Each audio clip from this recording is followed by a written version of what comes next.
Welcome to Planet Hoax. I am your host, Neal Mitchell.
All right, let's get this going now and get the audio going here, and let's listen about this a little bit here.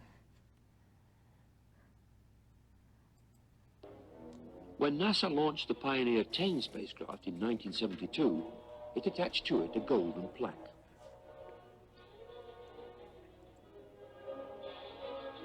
With this plaque, Pioneer carries a message to extraterrestrials about its home planet. Its symbols show the radio signature of our sun, where our planet is located, and what we look like. As Pioneer 10 journeys on beyond the outer known planets, the data it is sending back is also being used to seek a possible 10th planet. Indeed, a March 1992 NASA press release stated, "Unexplained deviations in the orbits of Uranus and Neptune point to a large outer solar system body of 4 to 8 Earth masses on a highly tilted orbit beyond 7 billion miles from the Sun." In the past 2 decades, astronomers have joined the search to look for one more planet in our own solar system. They designate such a planet Planet X, meaning both unknown and 10th.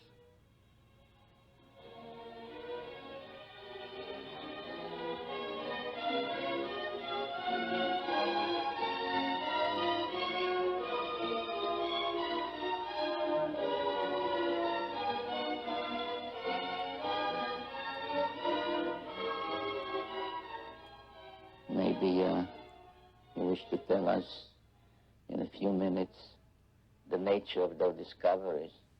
I'd be happy to, and you're absolutely right. As a matter of fact, the date on here I was just noticing is 14 August 1978, which was just about 6 weeks after we discovered the fact that Pluto has a satellite. Once you have a satellite for a planet, you can determine how heavy it is. It turns out Pluto was very much smaller and lighter weight than we had thought, which meant that Pluto has no influence, no appreciable influence on the motions of the planets Uranus and Neptune. At that point, we voiced a hypothesis that this means that there is at least one yet to be discovered planet in the outer reaches of the solar system, and this naturally led directly to you and your interest in what we're doing, and that's when you sent me this book.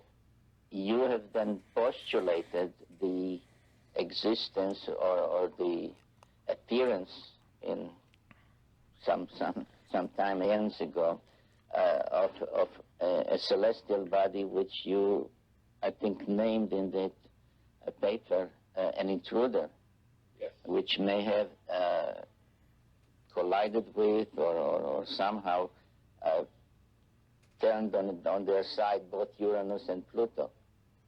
It did a lot more than that, as a matter of fact. In that paper, we hypothesized that this intruder passed very close to Neptune, that it dislodged one of what we then think were many satellites of Neptune, and one of them became the planet Pluto. We actually think Pluto was an escaped satellite of Neptune. This will also take the orbit of Triton, the big satellite of Neptune, and reverse it, take the orbit of the satellite Nereid and extend it outwards. We can produce all of the observed aspects of the satellite system of Neptune plus Pluto's orbit just with this one single intruding planet. Now, one of the things we did in 1978, having made this prediction that there was an additional planet, 10th or 12th, depending on your point of view, but it's the next one, we sort of put our money where our mouth was, as it were. We went out and we started looking for this thing. And we've been searching for 12 years for this thing. We've been able to refine the search area somewhat, get it rather narrowed down. We do our predictions based on the observed anomalies in Uranus and Neptune. We actually are currently looking down in the region of Centaurus, which is just south of the constellation Libra, but very close to the area that you've talked about. I think, Dr. Harrington, you have a pretty good picture, at least in your own mind, of what we are talking about, a big planet, a small planet. Well, if it is in the kind of orbit that we describe here, it would have to be a planet that would have a mass something like 3 to 5 times the mass of the Earth. This would put it intermediate between the gaseous planets like Uranus and Neptune and the terrestrial planets that we we have in the inner part of the solar system. So if this planet turns out to be in a 3,600-year orbit, then its mass will be correspondingly larger. But we're talking about something that's a perfectly reasonable kind of planet. It looks like a good, nice planet, small enough that it's not going to be completely enveloped in gas. So it's perfectly capable of supporting life forms of one kind or another. This one here is the map of the solar system as we know it. The inner planets, this is the orbit of planet Pluto. And this here is the orbit that I have proposed for the 10th planet. Here's where we think it is right about now in its orbit. This is your orbit for the planet, and showing that it would come out of Sagittarius in biblical time, and that once you allow for precession, it would be around into Libra by now.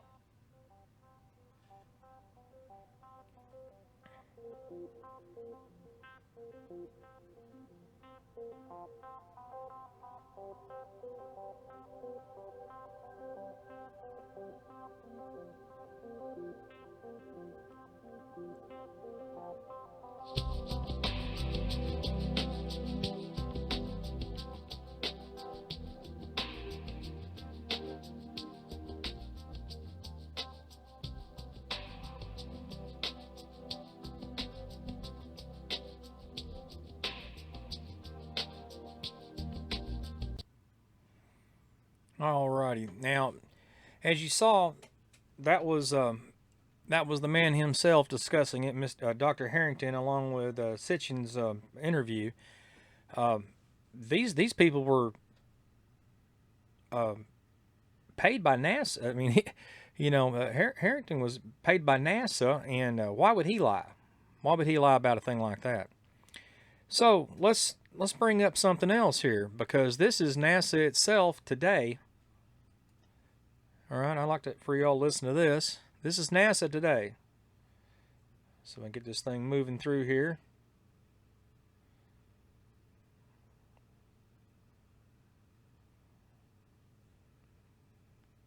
Be coming up in just a moment.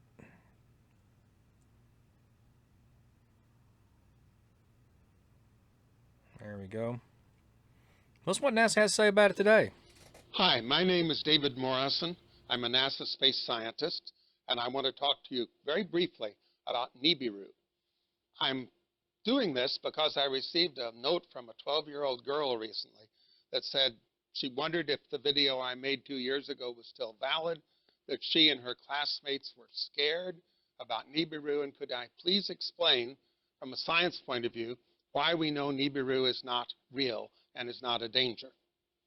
You know, the simplest thing to say is just that there is no credible evidence whatever for the existence of Nibiru. There are no pictures, there's no tracking, there's no astronomical observations. In fact, the origin of the name is a little weird. Nibiru was a minor god in the Babylonian pantheon, probably associated with Jupiter.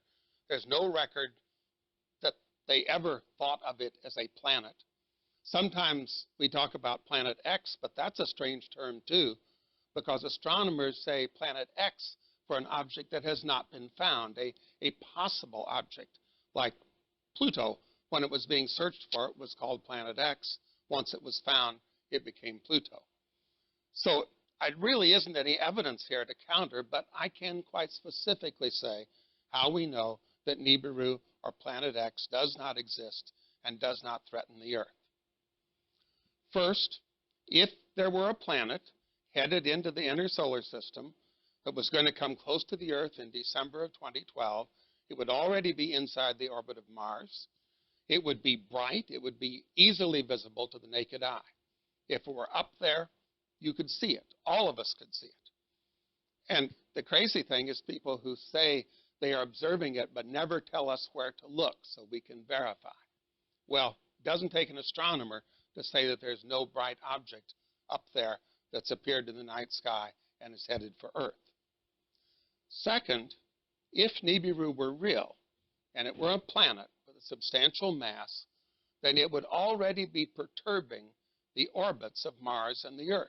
We would see changes in those orbits due to this rogue object coming into the inner solar system. Astronomers measure the orbit of Earth and Mars precisely and frequently, and there has been no change whatever. Third, and perhaps most telling, if this object had come through the solar system in the past, and you remember the idea is it's on an orbit of 3,600 years. If it had come through in the past, its gravity would have messed up the orbits of the inner planets. The Earth, Venus, Mars, probably would have stripped the moon away completely. Instead, in the inner solar system, we see planets with stable orbits. We see the moon going around the Earth. The very existence of the stability in the inner solar system proves that no rogue planet, no interfering object has come through the inner solar system in at least 1 million years. So it's not real. Nibiru doesn't exist. We can't see it. We can't detect its gravity. And we don't see a signature of its previous passages because there weren't any. Now, some people change the story around and say, well, Nibiru isn't even a planet. It's a brown dwarf with planets going around it or something like that. Everything I've said would be worse with a massive object like a brown dwarf. That would have been tracked by astronomers for a decade or more, and it would already have really affected planetary orbits. So please, get over it. Nibiru isn't real. Planet X isn't real. We don't have to worry about this hoax.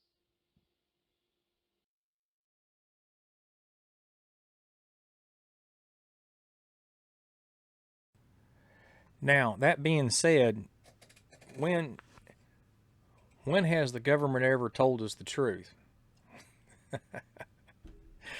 Okay, I have to throw that one on there. Now, his what he had to say about, oh yeah, you know, what it could do to the Earth being close. Oh yeah, there's no doubt. I'm sure there'd be a tugger, you know, a pretty good wallop going on around us, kind of like what we read about a little while. I told about what I read a little while ago, but still, when can you believe a government agency about anything? Let's just ask yourself that question first. Let's do that one first. Outside of that, if you notice the beginning of the video, he's throwing little 12-year-old kids out there, you know, to fear-mongering, you know, doing that bit. Oh, really? Come on. I have a hard time believing half of what I hear coming out of a government agency. Half of it is untrue, and the other half is more untruths a lot of the time, because, you know, they have no way dealing with it if it was going on. And since NASA is part of the government, if there is some strategic reason why they're hiding this Nibiru from everybody, this is exactly what you would expect NASA to say. And with that, let's move on a little farther. If you remember during his video, he said there's no pictures and no evidence. Okay, all right. Well, let's take a look at some of that real quick too. Let's just do that. Let's take a quick look at some of that. I got a bunch of stuff on here. Let's find out one here. A lot of people have heard. Here we go. This is something here, and this is a little. I made a video out of it. Listen.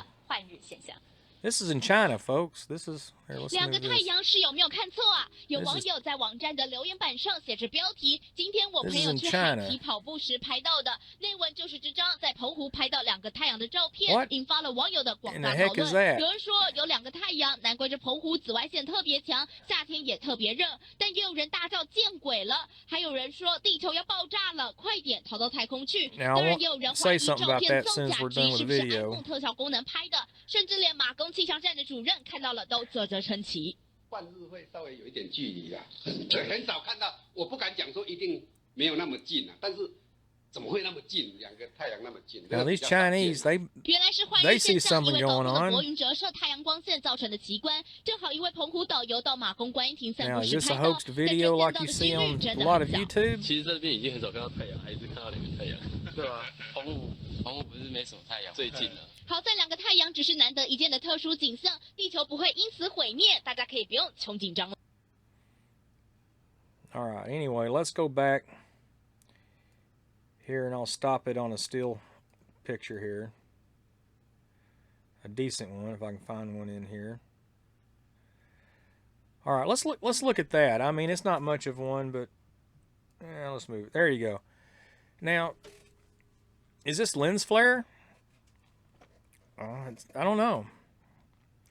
If you look down the middle right here, this point here to this point here, respectively, you'll notice the same color variation.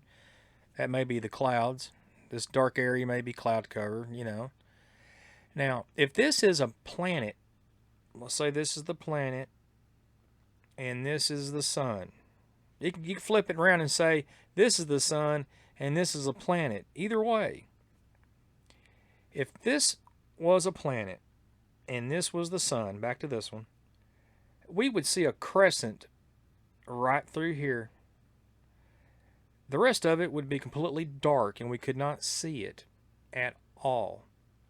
And if this Nibiru is supposedly covered in an iron oxide type rust cloud cover and completely invisible to even infrared light, we wouldn't even see that part of the spectrum through to our visible light that we can see with our eye anyway. So it'd be nearly impossible to see it.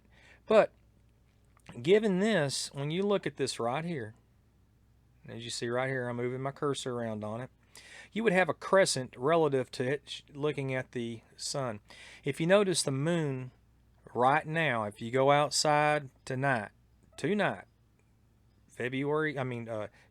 15th, 2016, you go outside and look, you'll see a crescent. Yesterday, or this morning, we saw one coming up out of the east. I guess the sun was probably about 1 o'clock in the sky for us here. And the moon was at about 4 o'clock. Now, given that, we saw a crescent. The closer you would get to the sun, the less of a crescent you would see, and the darker you would get. In fact, the sun would be so bright, you'd probably not even see an object that close, no matter what. Even with filtered light, filtered lenses of some type, you would not see much, okay? This proven fact, how many times have we seen eclipses? What's it look like? Give that as an idea, because the moon would be considered a planetoid, you know, between us and the sun at this moment.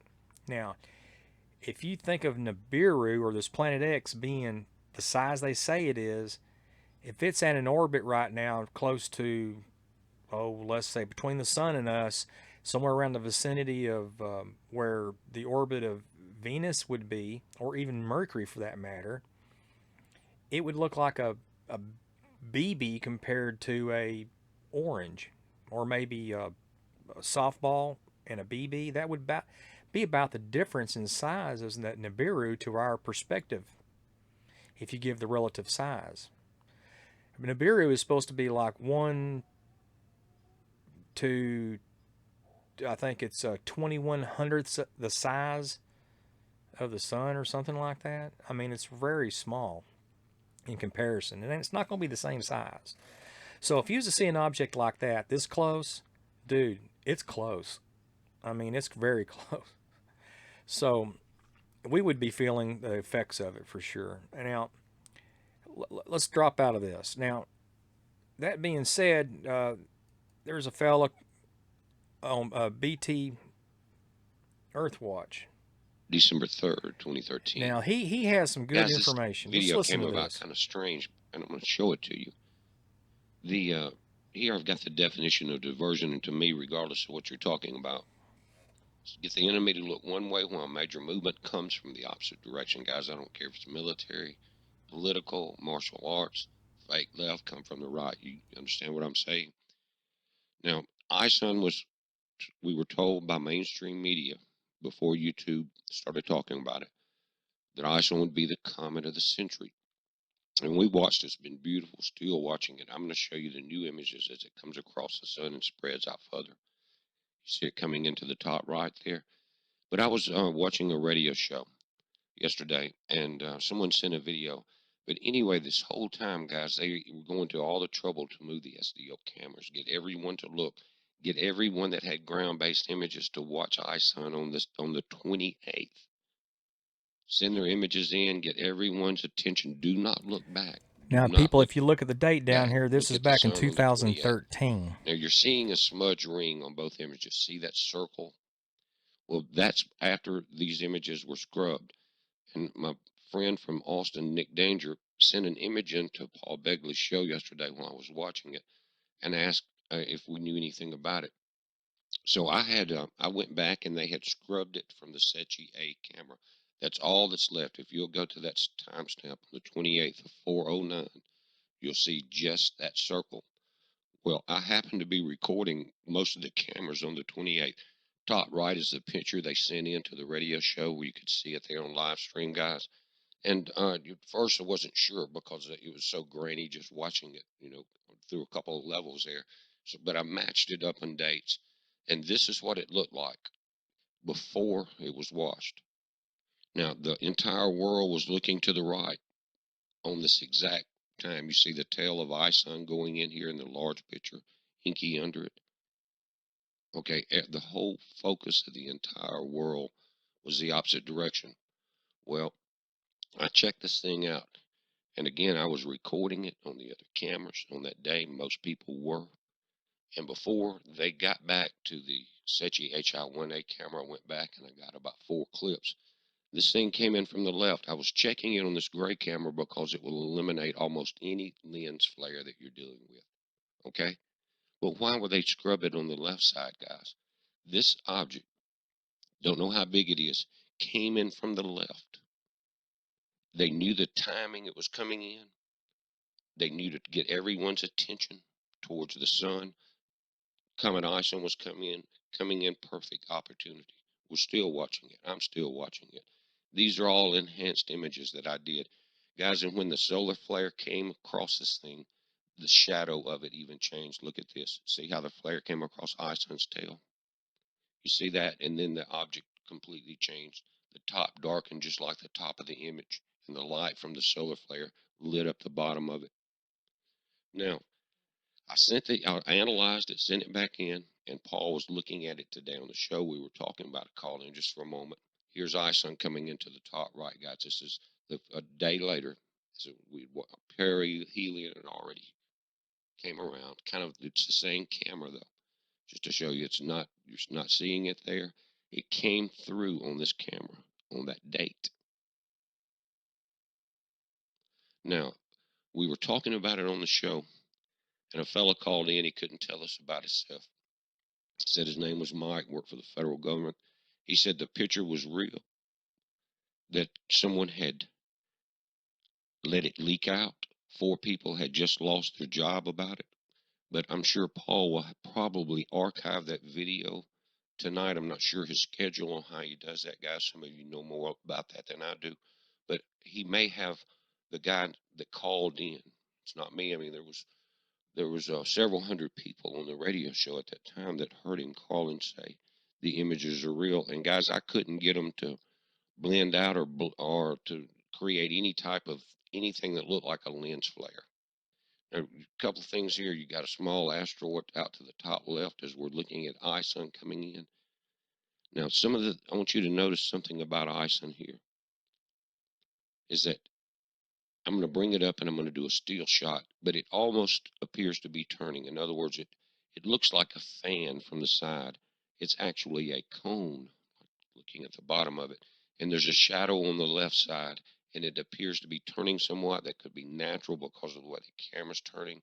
And ISON should be going in a straight line now. Now, this is Lovejoy. I was looking over on this camera to see what if ISON had appeared on it yet, and it has not. But that's Comet Lovejoy. It rises up, and you see it gets a little brighter in the last few images from a solar flare. You see that? Well, I'm going to bring this up. But Lovejoy's still kicking. Now, it's not a sun diver, but this is the area that ISON will be coming through. You see Mercury and that the star cluster there is the Pleiades. Now, this, I think, is just I think it's something on the lens, guys. I'm not sure. It looks like a Mississippi buzzard. I know someone's going to say Klingon bird of prey. It's moving right there. I don't know. But that's Lovejoy there, and this is the area we're going to be watching for that fan pattern of ISON if we can pick it up on this camera. Now, check this out. This is the one I had saved that I went back. Did you see what happened on the left? Now, you see the tails of Inky and ISON going into the sun. You're going to see a couple flashes to the left that look at that solar activity that those comets are creating, guys. There's our image. It's not a sun flare. I mean, a lens flare, guys. But wait, I forgot. You're not supposed to look that way, remember? Don't look back. All eyes to the right. Stay in step. Here's after the flare comes under. Lights up the bottom of the object. Here, they've scrubbed it. There's still a faint circle in the time. Now, we don't know anything about its size because we don't have anything to compare it to. How close was it to the stereo A camera, right? But we do know that it was taken off. Why? We got a caller that sounded official. Sounded like he knew what he was talking about. 4 people lost their job over that image getting leaked to the public. Is there something out there that will make a man's heart fail out of fear, guys? What's going on with this? Don't know. It's a heads up. Be safe.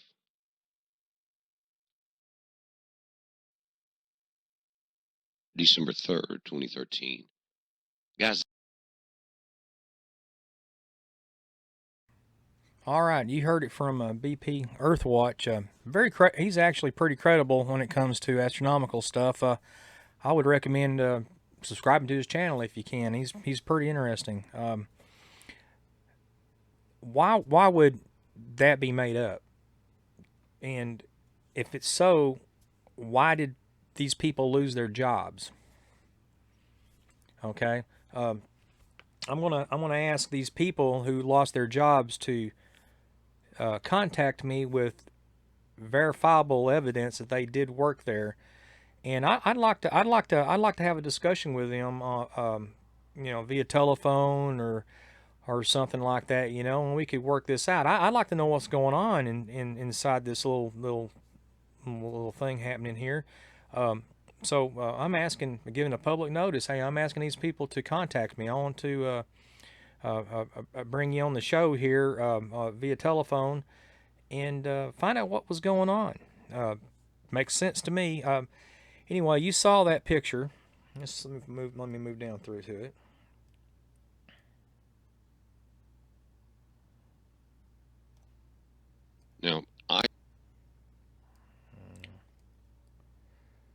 Now he's showing you right here. This there, you can see the circle. I don't know if you can, how faint it is there, but that was a very interesting discovery. And this is the actual picture. This without the overlays. Now this is what bring it up right here. This is what they came up with on the stereograph with the black and white. I think they use different colors. They use black and white. They use green, red, and I think they use a blue. And they use primary colors, you know, and they stack pictures to get a real good color image. Much like you would do with most photography, you know, when you're doing a astronomical observation, you do a long-term exposure. I think one exposure I was looking at of this Nibiru claimed it was 440 second exposures for this particular ISON event. So, you know, it's hard to keep something still that long, but you're talking about space, so it's a big area. And, you know, that was very interesting. What y'all's comments on that? I'd like to know. Give me a heads up. Give me email info@planethoax.com and we can take a look. There's been all kinds of fanciful things on the internet. And I'm going to show you another one right here. Now this is images of proof of Nibiru. I went through there and I looked on this. There is so much. If you go search it, just go search it, and you'll find these exact same links. Check them out. This is just the front page. I didn't go into too much of a detail.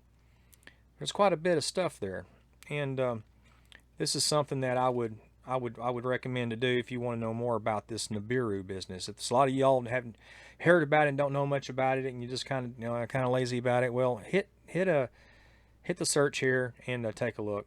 And that's one way to go through and look at it. Now, this video here, it's from Planet X News. I made a video out of their front of their web page on this page here. They have a lot of information here too. Now, I don't know, how well it is, but let's take a look. All right. Now, this is about John Moore. Undeniable proof Jade Helm is tied to Planet X. You say, what? Jade Helm? I thought that was last year. Oh, no. Jade Helm is, their whole mission is to, human domain, so don't bet on it.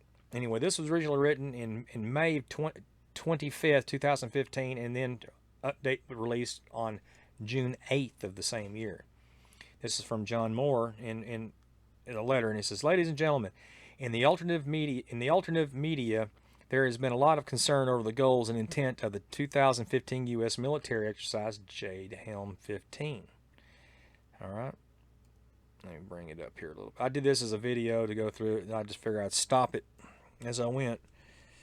I'm trying to get better at this. Okay, here, stop right here. Oh. Okay.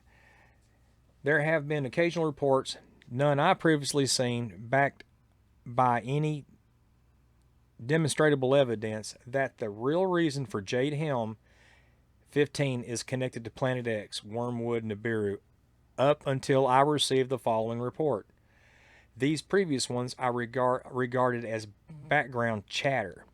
As a side note, working in the U.S. military intelligence in the fall of 1967 in the Republic of Vietnam, we had quote-unquote background chatter about a pending massive attack to take place during the 1968 Chinese Lunar New Year celebration called Tet.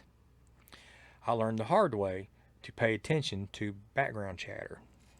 Now, that makes sense to me. All right. As of today, that's all changed. I now have intelligence from a private, trusted source that Jade Helm 15 is indeed connected to Planet X. Now, stopping there for just a moment. You say, well, what proof does he have? Well, I would say go to this website and take a look at what he had to say. Secondly, just listen to what he has to say. Okay? The Russian and Norwegian and Brazilian governments have all made some efforts to inform their populace about the pending dangers from Planet X. The U.S. has not and will not. The extensive and very expensive underground cities Russia has built in the Ural Mountains, the several large quote-unquote ghost cities built by China far into the interior of their country, make no sense whatsoever, unless you factor in the violently rising ocean levels caused by Planet X. The U.S. government has decided to not reveal anything about Planet X and to maintain control until the very last moment. In my paper, quote, "No Need for Panic," unquote, there's the link, first written in the fall of 2005, I stated there would be some pretext to declare martial law. I've now made my paper a free download for all at my website. And there's the link there. It's the libertyman.com. Okay, let's move this down up a little bit more. Okay, I made the point in 2005 and still believe that the reason for martial law must be a pretext and have no connection to Planet X. The reason being people will, quote, go along with martial law due to race riots and or economic collapse and or Islamic terrorist attacks as being reasonable and prudent, since that's what we're being digested with, being thrown in our face and shoved down our throat and, and brainwashed over. Okay. Telling people to do anything once they find out about the threat of Planet X simply will not work. And I must agree, if this moment right now you told me, or anybody else for that matter in my immediate vicinity, that, oh look, see that? Yeah, what is that? It's a big planet and it's coming near the Earth and it's going to maybe destroy it. Oh my, you think they're going to be quiet about it and not freak out? Okay. The three most likely scenarios for this pretext as of May 2015 are a race war and or an economic collapse, followed by Islamic terrorist attacks from ISIS. I would be remiss not to mention the clear and present danger posed by Russia and Chinese troops on U.S. soil and in nearby Mexican staged areas. Now you got to remember, they've had this big giant military buildup, and we gave up the Panama Canal to China. What else is next? You've been hearing these rumors of the Chinese troops across the border training right across. You've heard reports of Russian and even Chinese troops in the United States in secret places training all kinds of crazy things for the last few years. All right, let's move along through this real quick.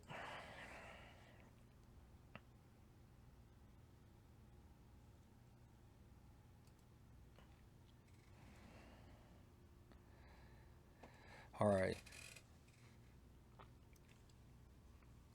There's a lot to focus by those of us in the alternative media on the September-October time frame. Remember all the hoopla that went on this past year with that, okay? What really happened? Not much. Jade Helm, while I have no crystal ball, I will advise all concerned persons to commence what they consider to be prudent and prepare as soon as possible. Never hurts to collect your nuts for the winter.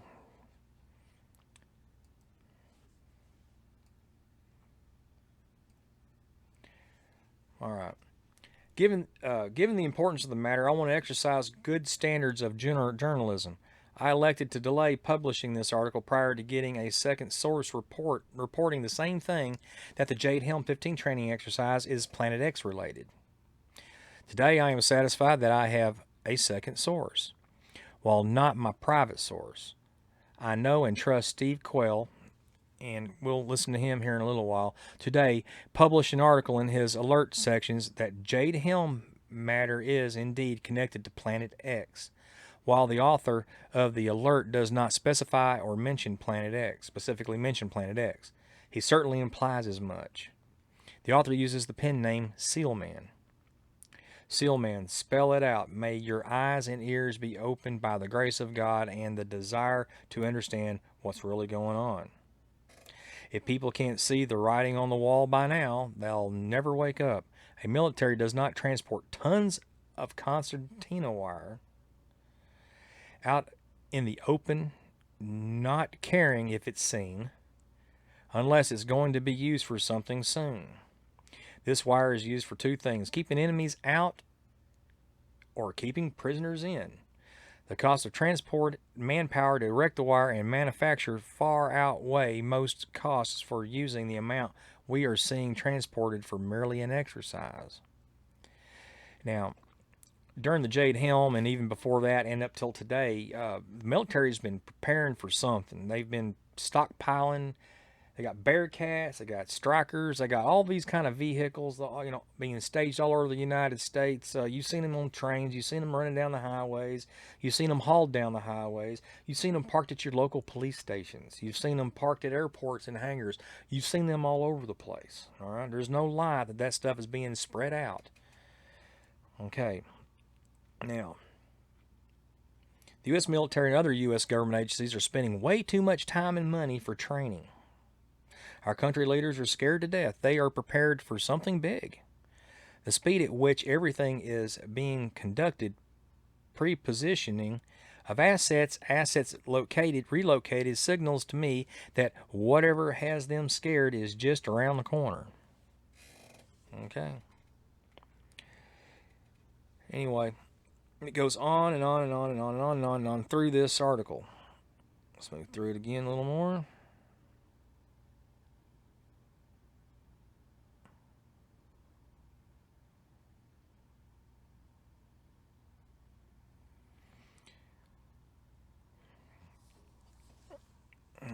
think I went a little too far there. Anyway, we have both China and Russia building their own banking systems to conduct trade and invest money. Plus, they have developed their own money wiring shift system, chips, circumventing whatever has been used.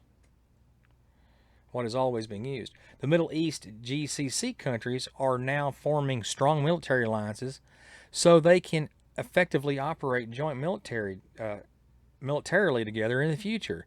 And they have been discussing limiting military weapons contracts with the United States. They plan to purchase more hardware from their European allies. Why?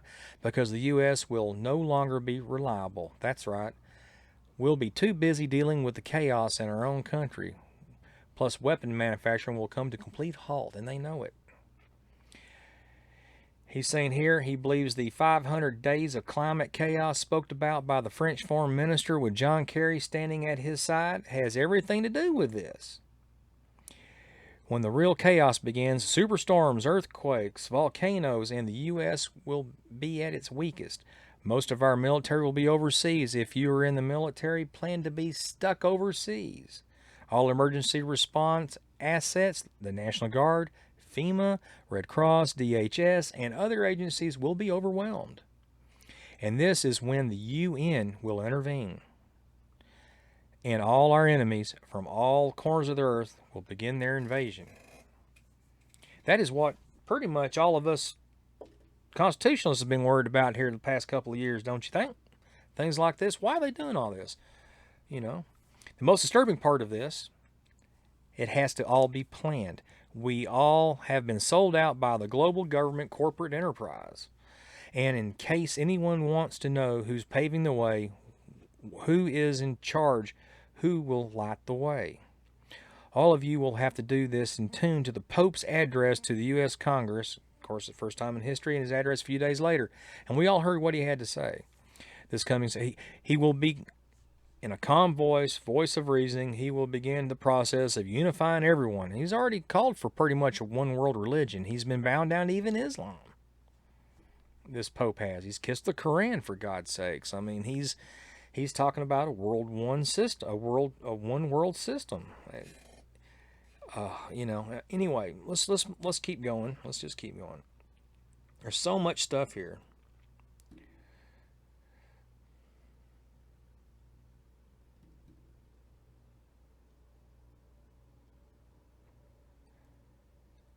All right, you got to remember now, he's speaking from, is he fear-mongering?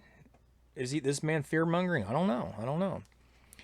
Anyway, he says he finds it more than little coincidental that the 500-day warning issued by French foreign minister on May 14th, 2014, with Secretary did I already read that? I guess I did. I'm just going to move through everything real quick. It's like he's repeating himself. Anyway, let's go ahead and drop out of this. I'm running out of time tonight, and I want to get to something else here. I want to show y'all some things and get your take on it. Now this here is one of the I believe it's the same. It might be the same. Yeah, it's the same video. Okay, let's move out of that one. I got the wrong one. Now here's a couple of pictures taken by an astronomer. This is supposedly the Nibiru crossing. This was claimed to be Nibiru here in the middle, right here, and these were the outer planets, or this is Nemesis, excuse me, and these are the outer planets revolving around this this large object, and right here too. Now this is a cursor, I think, from a computer picture, but here's one here. Now these are planetoids. It'd be like the size of our moon, perhaps, maybe, I don't know. But here's another picture in a different detail at a different time. If you'll notice, let me back up a little bit. If you'll notice the difference in the display here, you know, there's a big difference in the orbital path on that. If this is taken from Earth, and this is truly the same object, there's definitely a difference in this the orbital path. Now these would be an interesting. I'd like for somebody to explain to me how these could revolve or orbit around this. I'm guessing they're probably going this direction, and this one may be going this way somehow, and this one relative to it. But if you go back, I'm guessing this right here is this one,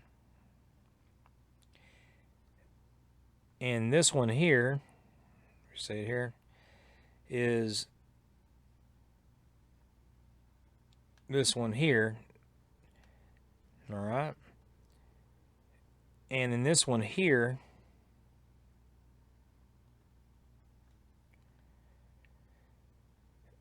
is this one here. Now this one here would be probably this one orbiting around. And once you get that in your perspective in your head, you can kind of understand how the orbit might be. But how fake are these? How true are they? I mean, are they doctored, or are these actual pictures? I don't know. I mean, there's no proof yet. I'm seeing pictures, but I don't see no real proof. And that is the problem with a lot of these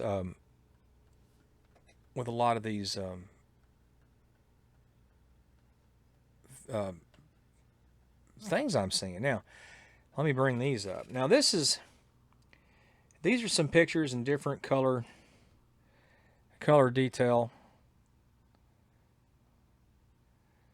Now here's one here supposedly of this of ISON. Now you see the cometary path here. Now this was brought up that's 3 objects,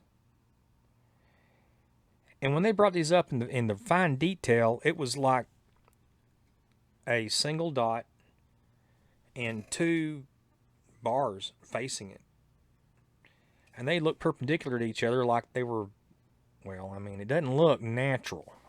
I'm just going to say that it didn't look natural, and that surprised me when I first saw it. Now here's another one in a different color. This is the a red. I don't know why that's not coming up.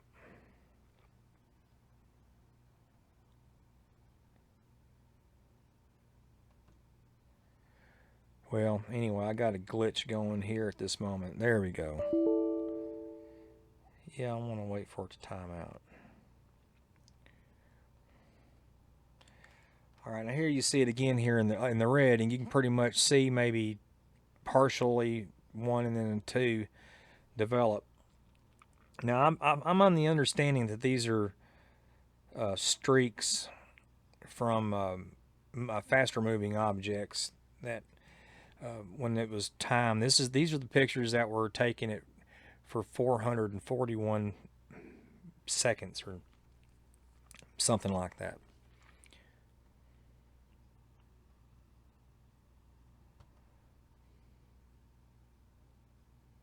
Now here's the one. Now this is the actual image that I know was put out on the public view. This is with all the different stacked pictures of all of the colors to give it a colored picture graph, to give a color to it, so you can kind of see the natural colors to it. And as you can see, they smudge it all out and make it just one big flat and white. I mean, it's overexposed. It was very overexposed when you got to that. Here's one here. This is in the grayscale, I think, and that's a little more defined. Let me bring that up a little closer for you to see. Now, if you see right here, what I'm looking at, does that look natural? Does that look natural? I've seen a lot of stuff in my, you know, I do amateur. I'm an amateur astronomer, and I do astronomy on the side a little bit, and I belong to an astronomy community, and been doing live videos on occasion on the internet. showing off the moon and some of the planets with what equipment I do have. And I've never seen anything like that from all them other fellas that have been putting out these images, you know, of these exposed videos or pictures of these guys are good. They've got large Celestron and Orions and you know, Cassidian, you know, type telescopes, of course, again, and then they got these Newtonians, and they're all equatorial mounts, you know, and they really do their work. And we're talking about $12,000, $15,000 telescopes. We're talking about, you know, you could buy a house with some of the equipment that they've got. And these guys don't play around, and I don't think any of them have ever made a picture that looked like that. And it just floors me, that one right there. Now, if you notice, the shape of it is kind of intriguing. What is that? I don't know. You're asking what that smudge is behind back here? That is a galaxy. I forget the number on it, but I believe that was a galaxy. I've seen it in colored pictures or better detailed pictures, and that looked more like a galaxy. And these are some of the stars, and I think one of the planets is right over here somewhere. I can't remember which one, but that just floored me. That one picture. But this was ISON taken at that time in 2013 that BP Earthwatch had was showing y'all a little while ago. You know, this is supposed to be that comet. Now, what the heck really was that? I don't know. But I just thought I'd throw that at you and kind of give you a little tickle over that. Now, here it again. Here it is overexposed. All right, let's move on now. You're going to be seeing these type of pictures all over the internet. You know, this is the Nibiru effect. You know, this is what these people are scaring everybody about. You know, if it gets to that, prepping ain't going to matter too much. And that is kind of going on to my next thing. Now, you're asking, well, what's Nibiru? What, you know, how they come up with it? Okay. If you check out Nibiru, now this is an Egyptian god,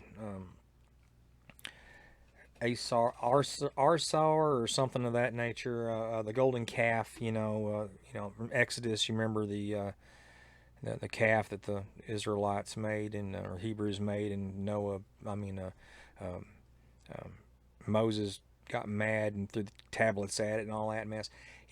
If you look at the headdress on this supposed calf god, this is the Nibiru. This is the Osiris, sun worship stuff from way back when. And if you look at this one image of this calf, the headdress, all right, this is what is all the hoopla about right now with the Nibiru. This is what Sitchin, I think, was trying to say is representative of Nibiru. This is it, okay? And this is the reason why they worship the sun. If you remember the Nazis in World War II, they had a cult, and I think Thule, I think it was. Anyway, they were the black sun worshippers. And this went way back to this time too. And Bill Cooper, when he was alive, he was talking about it quite a bit, that this was all about this old ancient sun worshiping. And the sun worship, and you see these detailed in all their glory. Here's another picture, okay? Separus. That's what his name was, yeah. Anyway, the bull god, Apis is his name. Apis. I've been trying to remember the name. But, see, if I do recall, when this was being discovered, this Nibiru today, if it follows the same path, it has been coming out away from the constellation of Taurus, the bull. Okay?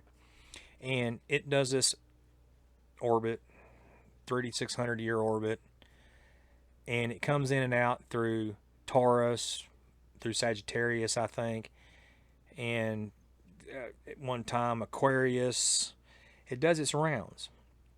And at the time of the Exodus, truly enough, at the time of the Exodus, the biblical Exodus, Nibiru, this planet here that they're worshiping, this red god with the little wings, came out of the constellation Taurus. And if you look at the whole thing about it. So it makes you wonder, okay, they witnessed it then. They're seeing it. They start worshiping it. And it came out of Taurus, so they started using this depiction here of the bull and the sun god worship there on the headdress. Another example right here. Here's another example of it. The eye of Horus right here. Here is the sun god here. They're worshiping. You tell me, folks. You know, you tell me. I'm not trying to grasp at straws. I'm just saying, hey, this is what we're looking at. Okay, this is the thing. These are the things that we're looking at. Here's an image. Here's an image here that would throw you off. Now, if you look at this image, I'm going to tell you flat straight up. This is lens flare.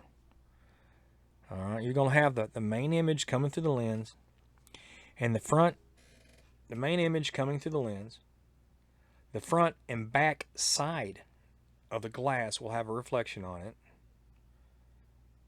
That's what you're seeing right here. These little smudges and all this stuff right here, that's on the lens. That's typical of most lenses. And right here is a reflection on the interior of the camera lens body right here. And this is typical. I see stuff like this when I'm doing some of my astronomical viewing and whatnot. Not to this extent, because this was an overexposed picture, or not overexposed, but a flashed picture, and this is what was coming out of it. Now, you know, this is what's normal in most of these images. Sometimes you will see a little square right here. In some pictures, it could be here or here. Sometimes here. Hardly ever I see any right here on the bottom. Though you see them. You'll see little squares. It's round, dark, like a perfect disc. And sometimes you'll have a little line that comes down through it, a little longer maybe. Now, I'll tell you what that is. Some of these viewers on these cameras or even telescopes have a flip-down sighting mirror. They have a sight glass, you know, like they use it to zoom in an object, and they use the primary to look at it. And my particular telescope, it has a flip-down mirror for the viewfinder. It has a little cross I can center on something. And you take a picture of it out of focus, it looks just like those little crazy little floaty halos you see all over those damn NASA pictures that you see all the time. Everybody's, oh, look, it's a UFO. It's not a UFO. Okay, it's particles of dust floating in the air, and because you got your flip down viewer, you know, your viewfinder, you got the mirror flipped down, that's what's showing it. That's exactly what it is. It's nothing more, nothing less. Get off of it. I'm tired of those type of videos. I mean, they try to throw people up as idiots. You might have 500 or 600 of them in a picture because all the dust glowing from the light of the sun, and every one of them's gonna look identical. That's not UFOs. It's not alive. They're not weird things in the sky like that. Come on. Now let's move through this a little quicker because I'm almost done here for the night. Now right here is what you was looking at earlier on the video, and I wanted to bring this up for everybody so they could kind of look at it and take a look at it. All right. Let's go down one more. All right, now this was what this right here is what Gil Brazzard was talking about and showing off in his stuff, and also Sitchin's path and estimates, and also Harrington's. Now, if you look right here, you see these right here, Pioneer 2, Pioneer 10, Pioneer 11. Now, the Voyagers. Now, remember when they sent these out? These probes were sent out, and they were sending back telemetry, gravitational pull, you know, anomalies that they could find and feel, and magnetic devices, you know. They're mounted on these craft to feel, you know, the surrounding areas, you know, the surrounding things. Now, here's something I want to show you here now. Now, you see all this clockwise and this planet X right here, apogee. Now, this right here is what they're saying is during the biblical timeline, right here. Okay, this is back during Exodus, that time in the timelines. Now, understanding this, they're showing up over here that here's Taurus. It's completely opposite direction. Now, I pose they have this incorrect, but that's my opinion. Now, here's 92 calculation right here, okay, by Gil Browser, okay.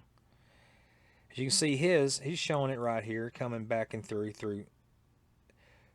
Scorpio and Sagittarius. All right. Now, Planet X7, okay, and Planet X, they're showing this right here, this little green circular area here. Now, that to me, I haven't figured out what that is. I mean, they're showing it, but they never have. I have not understood exactly what that was. No one has explained that one to me yet.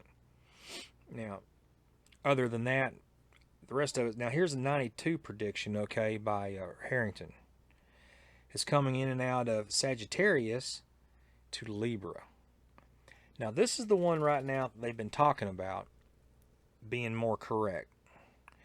And the reason being is one thing and one thing only. If you get down to Planet X7's website and the Gil Browser's estimated path, he shows something. Let me bring it up here. If I can get it to come up. Now this is the, no, this is, I don't know, will that come up here?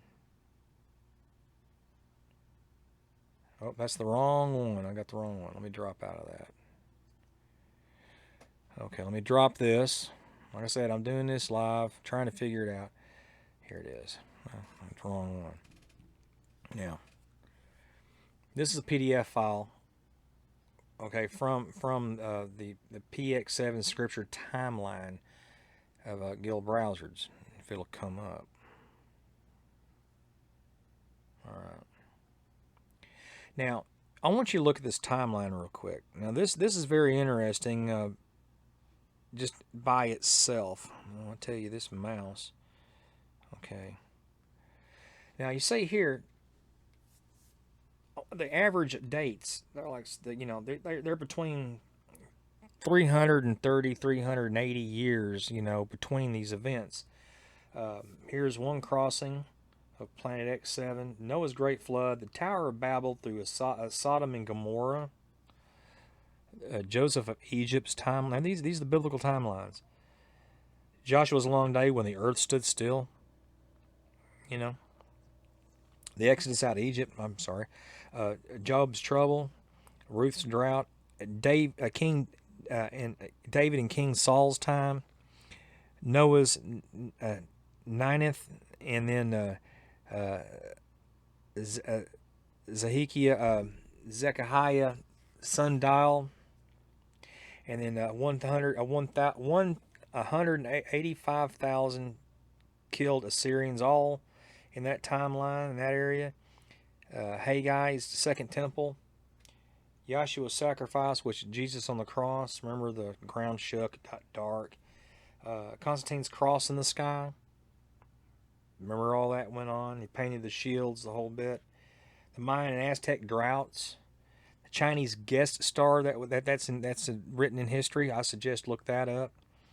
and within paintings all over during the medieval ages of all the stuff. And got to remember, at this point forward, after between the Maya Aztec drought and Chinese guest star, during the Dark Ages, things were suppressed. Everything was suppressed. You know, people in power were not telling the people anything. In fact, they weren't letting them learn how to read or write, let alone anything else. I mean, remember, they were killing people to learn to read the Bible. They were killing people who were trying to translate the Bible. They were making up stuff about the Bible to pretty much, you know, dictate how people are going to live and everything. It was crazy. And then Revelation seals what we're seeing here today in 2016 from what we've been hearing. So there's a lot of stuff. Let's see if we can move through. If I can remember which way it was. I was way down here. I got to go way down. We may go through these one day. If someone asks and they want to look at it, I will definitely keep that in mind and bring it up. I think this was the one.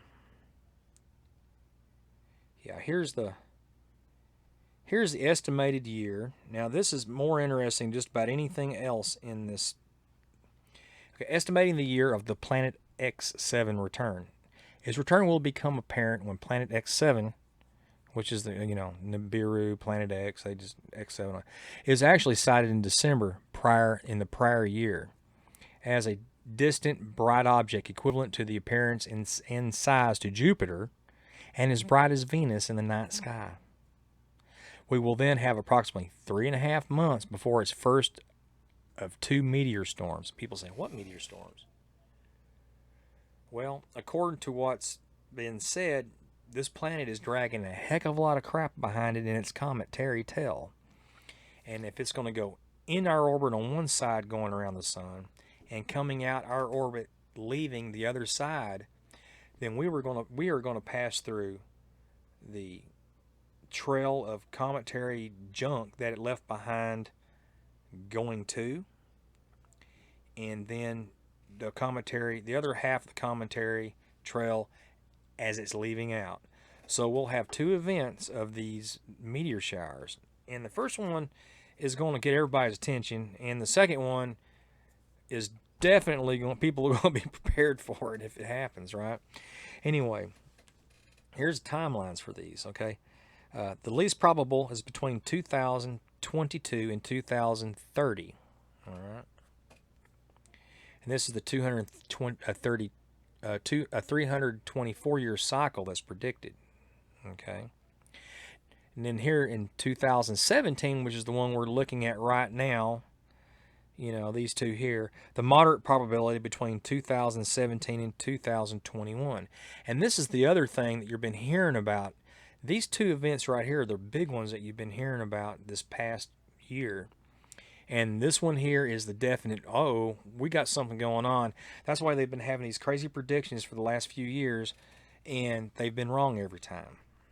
You know, the day the world's going to end. Oh, we're going to have this happen. Oh, you know, every time there's a meteor there, everybody's worried about it. Anyway, the 316-year cycle, if you want to look at that, at 2013, as of 2013, the strong probability for the next occurrence is going to be between 2013 and 2016. All right. Now, when you think about it like that, okay, weighing all the scientific data from a biblical perspective, this, you know, we're talking about his predictions that Earth's looming next year near miss now encounter with Planet X7 has a high probability to occur sometime in the year 2013 through the end of 2016 in the month of Passover, mid-March to mid-April. And we've heard these predictions. I've heard March 21, I've heard March 22 with some people on the internet. And from here, he is doing this right here. In my opinion, any date exceeding 2017 would not support the biblical expectation. That's his prediction. That's his thoughts. With special biblical emphasis on March 25th through 26th, 2016. Those are the two dates. If you want to give a margin of error of a week back and forth, I think that'd be lenient enough to say that his sighting can be confirmed at that point. All I gotta say is I hope not. I hope not. Anyway, he has so much information. It's almost impossible to go through all of it. It is crazy. And how much of it's believable? Well, I don't know. How much of it is true? Well, I don't know. Is it possible that these guys are just lying for the heck of it to have something to do? Well, I don't know. Who knows? Alex Jones and Steve Quayle had a discussion about it one day, and if you haven't seen it yet, I've got that little excerpt here I'd like for y'all to hear and look at real quick. Rich in Ohio, you're on the air. Go ahead. Hi, Alex and Steve. Welcome. What a combination. It's great to talk to both of you guys at the same time. You guys are excellent. I watch your videos and, I connect the dots. Thank you, brother. You're both skirting around the big dot. You both see it, but you don't see it. Well, hey, you're on the air. No, don't need to preface it. Got a minute and a half till break. Go ahead. Look at the work of one Gil Brossard and Planet 7X and forget all the rest of the crap. And then look at Richard Shaw's new production on the Tura codes. And these are the two biggest dots that are interconnected that you're missing. You know, I've been on the air for 20 years, and I'm always hearing about Planet X. I know there's a Kuiper belt, there's an asteroid belt. I know we get struck by big objects. I know it's real, but people are always saying it's coming in 2-3 years, and it just becomes this all-encompassing thing. I know governments are dug in, 4 big collisions, comets, you name that. I mean, so I know that's a real threat. Yellowstone, supervolcano, all of it. But to just say it's this and it's going to happen, I don't think we can say that. Steve Quayle? I agree with you, Alex. You know, I hear about Yellowstone's going to blow any minute. I fly down there almost weekly sometimes. I mean, I'm down there. It's not ready to blow. The bottom line is it doesn't do you good to worry about Planet X if you're going to get wiped out, in August, September, should Jade Helm go active. The timing is always the issue. Doesn't do you any good to be a minute too late.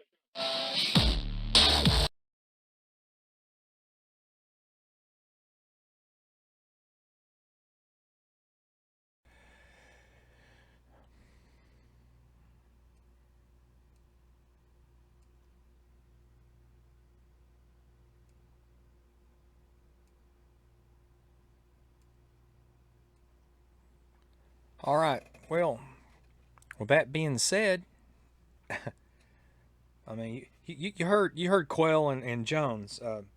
They don't have time for it. It's too much to worry about because it's so out there, right? And they have reasons. Okay, I mean, there's a lot of resources involved trying to keep up with it, and I mean, doomsdayer type thought process. You never ever. If it doesn't happen, you look like an idiot. And if it does happen, no one's going to care because everybody's going to be dead. It's too late. You're not a hero anyway. Nobody would be, because I want to tell you what, if something is as big as this Nibiru supposedly is going to be, there is no way on this earth that we can be missing it right now with a naked eye. If it's so close to us that we cannot protect ourselves. If it's this dark object that they're claiming it to be, to where it's almost impossible for us to see, well, that's a different story. And at that point, how do they know it's there, right? Now, you saw the pictures that BP Earthwatch had going there showing from the Setchi pictures. Given that, was that hoaxed? I don't know. But I say one thing, try to find out. Try to find out, because there's nothing more important than survival, and it's going to be the survival of the smartest this time instead of the survival of the fittest when it comes down to it. I mean, you got to remember, true enough, the U.S. has been building underground facilities, bunkers, all kinds of crazy things. You see all this hoopla going on about it. China has the Ghost City, just like they said. it's built out, you know, way up high in the mountains out in the middle of nowhere, and a lot of resources were put into it. You've got that going. You've got all this stuff happening. Why would all these countries invest all their money into it? Why do they have, you know, all these underground facilities? And you actually have to ask yourself too, why do the big bullet buy out? Why have all the FEMA coffins everywhere? I mean, thousands and thousands of them stacked just as high as higher than you can reach. You know, and there's why would they collect all that stuff? It's not something they purchase in bulk for a future that they're not going to use them.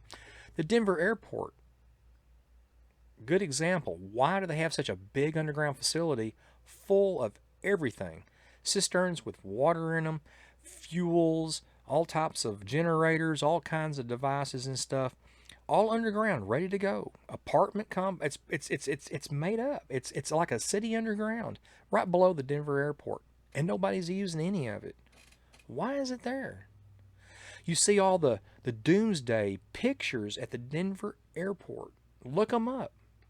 Look at the stuff on the walls. They're showing nothing depicted death and gloom and destruction and you know, carnage on the walls walking in and out of an airport. Why in the hell would you have that stuff on the walls in an airport? Heck, just getting an airplane and flying is scary enough for some people. Why scare the heck out of them walking through an airport looking at these doom and gloom pictures? Something's going on. Something is going on. And we're not being told the complete truth. One way or the other. One way or the other. Whether this stuff is really happening and they're all preparing for their own survival, and of course the rest of humanity can go to heck, or they don't know at all and they're just doing all this stuff for the heck of it. You know, worse things and stranger things have happened. So anyway, with that, I'm going to go ahead and say goodnight for the time being. I went over a good 30 minutes on my program. I'm not real polished on running through, but one thing left to do before I run. I've made a new logo for my website. I want to ask y'all your opinion about it and tell me what you think. This is it. All right, here's the new logo.